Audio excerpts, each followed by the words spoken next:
ده وجع ولا دلع؟ رامز ليفل الوحش يا بيه. مفيش كلب في المنطقة ينزل. احذر تعيدها تاني انا بحذر. بمناسبة طوفان المسلسلات وبرنامج رامز اللي كل سنة بيبقى مستفز اكتر من السنة اللي قبلها، هنتكلم عن التلفزيون وهنعرف مين الضحية اللي بيدفع ثمن انتاج البرامج والمسلسلات دي وهو مش واخد باله. دودي كريم العيال سرقت اهاليها يالا. تعالى بقى نتكلم عن التلفزيون عموما في رمضان، وهنشوف الفرق بين التلفزيون دلوقتي والتلفزيون زمان. يلا بينا. رمضان في مصر حاجة تانية والسر في التفاصيل. مساء الفل يا حلوين، رمضان كريم. شهر رمضان شهر الخير والبركة وكل الناس بتستناه. في رمضان بنستعيد ذكريات الطفولة، زينة الشوارع والفوانيس والمسحراتي والكنافة والقطايف وضربة المدفع وكل الحاجات الجميلة. رمضان زمان في رمضان كنا بنحب نعمل مقالب، نحط واحد صاحبنا في شوال ونحطه قدام شقة ونرن الجرس ونجري، يطلع صاحب الشقة ويفتح الشوال، يقوم طالع صاحبنا من الشوال ويصوت في وش الراجل واحنا بنتفرج من بعيد وعمالين نضحك. حاجة بصراحة اخر قلة ادب. انت بتهزر يا ابني، يا زريبة يا حبيبي، انت متخلف يا ابني. طبعا المقالب دي كانت غلط، بس احنا كنا اطفال مش كبار، واخد بالك؟ مش كبار. انا مين انا حبيبك صوت. انا وحش ما بيريح. وافتكرت التلفزيون زمان ولمتنا على المسلسلات.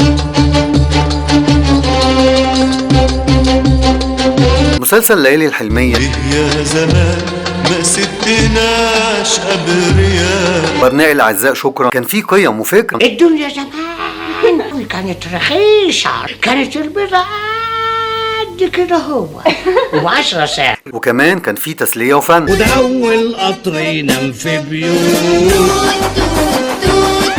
وسنبل ورحلة المليون. سلخان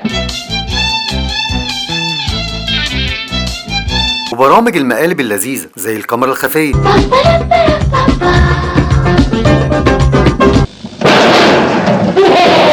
حاتم، حدائق القبة، اهلا وسهلا. القاهرة. حتى الإعلانات كان ليها طعم مختلف. شلي كولا على قد سني والصورة دي أحلى من أحلى بغاشة. كان الكلام من فضة دلوقتي أصبح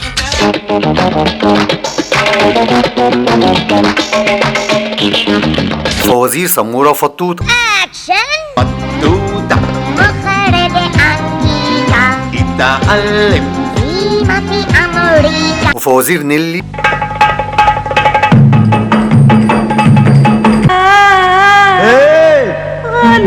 وفوازير عمو فؤاد. عمو فؤاد راجع يا ولاد. وفوازير شريهان. ايه 30 مثل واضحين جدا، عارفينها أبا عن جدا. محتوى كله فن وذوق ورقي وخفة دم، وده كان مأثر على الناس ونفسيتهم وأخلاقهم وتصرفاتهم، بالظبط زي الفن دلوقتي ما هو مأثر على نفسيتنا وأخلاقنا وتصرفاتنا. وده خلانا نتأمل شوية في التلفزيون دلوقتي. مش قصدي أقارن بزمان، بس مستغرب من ذوقنا وميولنا واللي وصلنا ليه دلوقتي. ما هو احنا اللي بنشجع وبننجح اي محتوى سواء كان حلو او وحش، لان مقياس النجاح دلوقتي عدد المشاهدات. زمان ما كانش قدامنا غير المحتوى اللي بنشوفه في القناة الاولى والتانية، لكن دلوقتي عندنا الاف القنوات والاف الافلام والمسلسلات والاف صناع المحتوى. لكن للاسف دلوقتي المشاهدات بتزيد كل ما زاد الاسفاف والبلطجة والتفاهة. ومش معنى محتوى هادف يعني لازم يكون تعليمي او ثقافي، ده ممكن يكون الهدف تسلية او ضحكة او بسمة، وده في حد ذاته هدف جميل ومفيد. زي مثلا برامج المقالب بتاعت زمان كان الهدف منها التسلية والضحك، وفعلا لما كنا بنشوفها كنا بنتسلى وبنضحك. لكن دلوقتي برامج المقالب بقت عبارة عن استفزاز وأذى نفسي للضيف وللمتفرج. انا وبعون الله اللي يقع في طريقي بجيب له تروما. يعني ايه اجيب فنان اتنمر عليه وبهدله وارعبه واضحك عليه الناس؟ واخد بالك؟ اضحك عليه الناس. وهنا بقى اصل المشكله، هو ازاي الناس بتضحك على المشاهد دي؟ خايفة. احنا عايزين نبسط الناس. المشاهد دي لو بتضحكنا وبننبسط لما بنشوفها فغالبا في عندنا مشكله.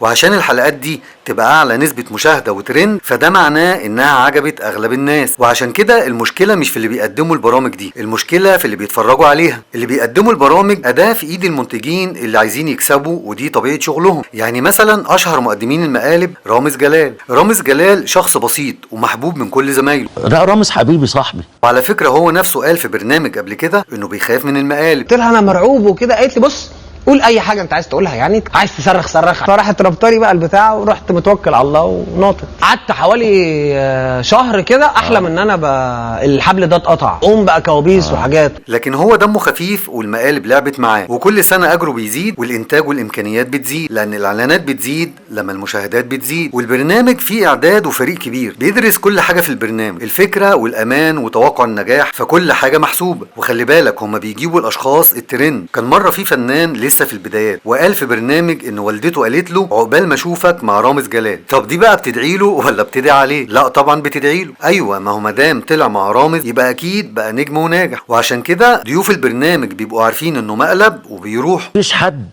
بيروح مقالب من المقالب دي كلها الا لما يكون عارف، لان ده معناه ان هو ناجح وهياخد فلوس وهيتشهر اكتر. صفحة جديدة في تاريخك الفني، هتخرج من عندي مش بس بترقص، لا كمان بتغني. رامز جلال، أيوة. عم المجال، شربني مقلب اخر جمال. طب لما الضيف عارف ان هو مقلب، امال المقلب بيتعمل في مين؟ قول انت بقى. بيتعمل في حضرتك طبعا. ما هو انت قاعد بتتفرج ومندمج وفاهم انه مقلب وفرحان في الضيف اللي بيتبهدل قدامك مع انه ما عملكش حاجه، ومش فاهم ان المقلب بيتعمل فيك انت. طب ازاي بقى؟ انا عايز حضرتك تقنعني ازاي. هقول لك يا سيدي، ما هو انت اللي بتزود عدد المشاهدات، وانت اللي بتدفع تمن انتاج البرنامج وتمن الاعلانات. ما هو اي منتج في الدنيا بيضيف سعر التكاليف وتمن الاعلانات على سعر المنتج، واللي بيدفع تمنه المستهلك اللي هو سعادتك. الله اكبر عليك، ايه الحلاوه دي؟ يعني مثلا لما حضرتك بتروح تشتري باكو شاي، انت بتدفع تمن الشاي بالاعلانات بالضرايب بالليله كلها. ما هو صاحب الشركه مش هيدفع لك حاجه من مكسبه. يبقى مين بقى اللي بيشرب الشاي، قصدي المقلب؟ سعادتك.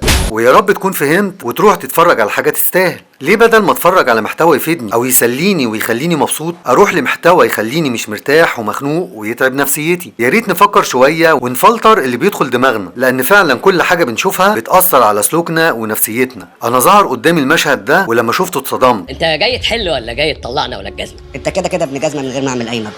انا لا عاش ولا كان اللي يتكلم معايا كده. امك على اللي جابتك. وقلت كويس ان الدوله اخذت خطوه في رقابه الدراما. كل اللي بننشده ان يكون هناك دراما تعبر عن الواقع المصري وتعالج قضايا المجتمع بحرفية وتعزز القيم. انا طبعا ضد التحكم في الفن والفكر والابداع دون تقييد اي حرية للفكر او الابداع، بس المهم يبقى فن وفكر وابداع، مش قلة ادب نعلمها لاولادنا. وعشان ما نظلمش الدراما دلوقتي، في برضه اعمال جميلة وهادفة. انت بتعمل ايه؟ دخلت زي ما قلت. يوسف قول لي هو كان بيعمل ايه؟ اطلع بره حالا، اطلع بره. الحب مالي بيتنا ومدفينا الحنان. لكن انا بتكلم عن البلطجة والمحتوى اللي بيفسد اخلاق الشباب. دلوقتي في شباب كتير بتبقى ماشية في الشارع شايف نفسه فهد البطل او الاسطورة او الكينج. انا استفدت ايه؟ انا استفدت ايه؟ مدفوع.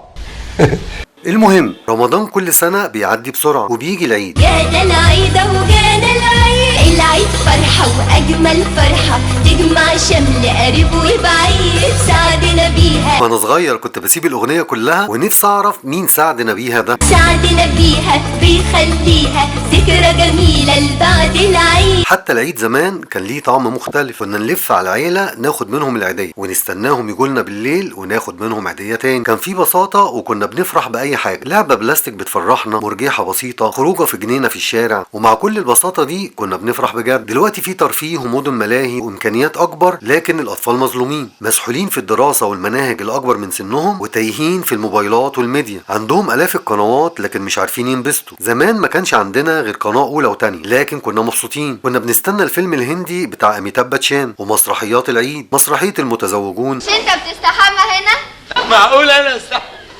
امال بتستحمى فين؟ انا بستحمى هنا. وشاهد ما شافش حاجة. تعرف حضرتك نفق العباسية؟ مش في راجل بتاع عصير هناك؟ ايوه عارفه؟ ايوه. وحش، ما تبقاش تشرب من عنده يعني. والجوكر. يشحطيني. طب اقعد هنا. كلكم حلال ولا ايه؟ حلال حامو يا حبيبي. ورايا وسكينة. اول حرف من اللي بحبه عين. وكتاب الله المجيد.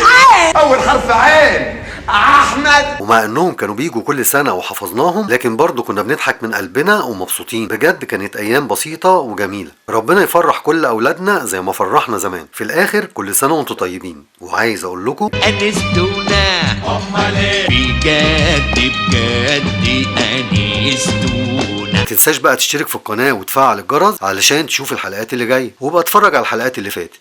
سلام يا حلوين. قهقهة للضحكات، جلجلة الأغنيات،